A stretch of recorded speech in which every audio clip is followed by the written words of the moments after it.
Usually I eat bread, sometimes have some patacones or some sort of banana dish. What are patacones? Patacones are what I called when I first got to Ecuador smushed bananas. They're actually green bananas fried in oil once, then you smush them and then you fry them again, and they're awesome with an egg on top. Breakfast used to be a massive plate of rice with a fried egg and possibly some fried meat, and then a big mug of milk and a big thing of juice. And I decided after 3 days I couldn't do that, so now it's a piece of bread and some cheese. The most Equa thing you've done? Most Equa thing I've done. One of the other volunteers on his birthday, we decided to celebrate it with his Ecuadorian friends, and didn't know what that entailed. I figured we'd go to a bar or go dancing, something like that. Instead, we got in a car and drove around from about 10 p.m. to 6 in the morning, driving nowhere in particular, around the same block over and over again, or maybe we'd go up one block to the next street. Driving, we would park maybe once every 30 minutes and just open up the car and blast the music in the neighborhood. And then you get back in the car. You have to whip them because it's their birthday, so you have to whip them with a belt. So we would maybe whip him twice or 3 times, get back in the car, drive around for blasting music for 30, 40 minutes. And we didn't really know when it was going to end, but we didn't really want it to. It was a lot of fun. Carnival is crazy. I live in Aug10 and it's a Fruits and Flowers festival, so it's not Guaranda. Guaranda is it's just out of control. They have parades and people dress up and there's eggs and water and flour and whatever else they want to throw on you, just whenever. But in Aug10 there's a big parade and there's lots of exhibits and flowers and stuff like that because it's a Fruits and Flowers festival in Aug10, and it's really fun. A lot of people go all out, and there's karaoke, which is like foam. So you're just walking on the streets, and they'll just get you in the face. Okay, best day in the classroom. I actually didn't teach much of anything. It was my birthday, but I had been keeping it on the down low. I just didn't want people to know about it, right? And that day, the students had just been really rad, just really rambunctious, and they weren't normally like that. Just obviously something's up, and so I was kind of losing my temper with them a little bit, and so I just made them do this writing exercise for 30 minutes, and I am lecturing them as they're doing this writing exercise, going back and forth, and then right about an hour into the 2-hour class, a student shows up with a birthday cake, and then she had 2 of her kids behind her show up with cola and just cheese, just all this food, and so that was a humbling experience, but it also made me feel so appreciated, and just all the students, they just busted out laughing. It was worth the embarrassment just to see the looks on their faces, because they just went, okay, this is why y'all had the energy level looked up to here up at 9 this morning. So, but I left the class that day with just a great feeling of appreciation. My best day in the classroom, honestly, I've had a lot of really good days in the classroom. I will say though that at the end of my first module, my class is split into 6 modules, and at the end of the first one, for the oral exam, I assigned group skits to my students. And I really didn't know how this was going to go. I teach basic English classes, so I didn't even know if my students really understood the directions exactly. But I put them in their groups, gave them the directions, and let them run. Well, the day for skit performance came, and all of my students, even the really bad ones, even the ones who I thought couldn't speak any English, really put so much into these skits.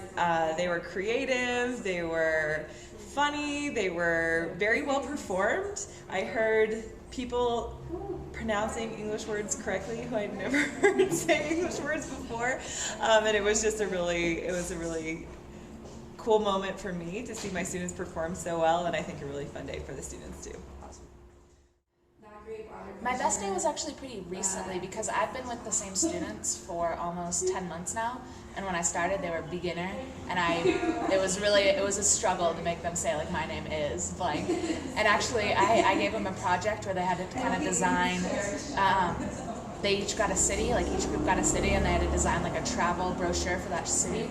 And I really didn't do much, and it was amazing. Like, they had the verbs right, they had everything right, they decorated it all, they had like glitter on all the papers, and it was just amazing. And I kind of realized how far they had come, and it was just really a gratifying experience.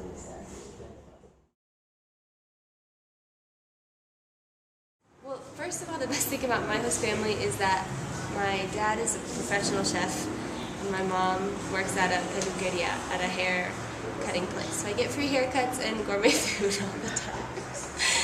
But also, I get home at about 8:30 from work, and my host dad is always waiting up for me with hot tea and a little something to eat. And we just sit down and talk for sometimes hours, sometimes just a little bit if I'm tired. But it's the greatest thing. I'm going to miss him so much.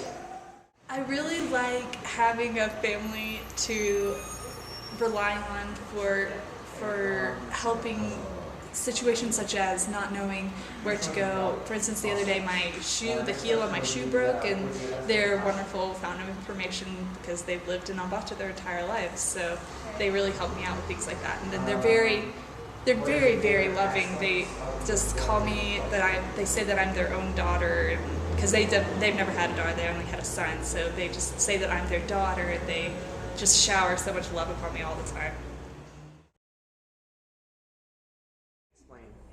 Favorite food, fritada con mote would have to be it. It's basically fried pork, I guess, with mote, which is, I don't know how exactly to describe it, like a type of corn, I guess you would say, and with some ají, with the hot sauce, as long as it's hot.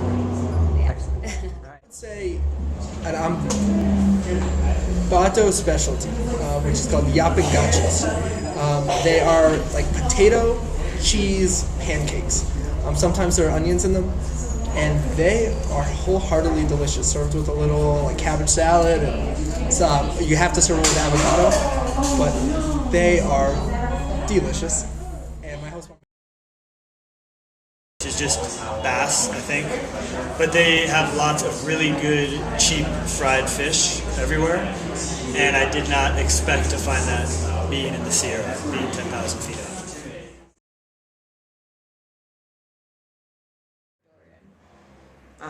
Cafecito. I think just drinking coffee every night and being able to speak to people in Spanish, tell them about your day and what's going on.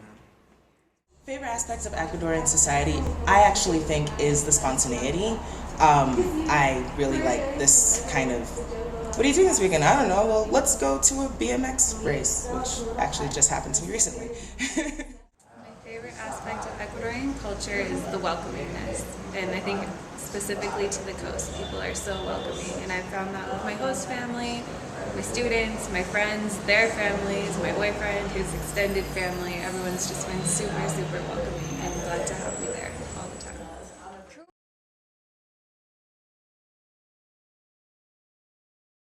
Wedding. They're a lot of fun. They have so much life, so much love. The entire family is there. People dance and drink until 5 in the morning, and it's just, I feel like it represents so much of what Ecuador is about in terms of family and celebrating, living in the moment, and especially celebrating the novio and novia that are going to begin their lives together.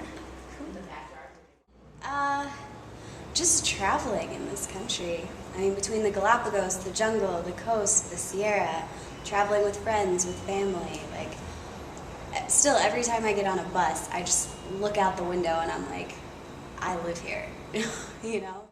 Living with the family, going on excursions in Quito, going on trips with them, just spending time with them, talking with them, getting to know them better, being a part of their family.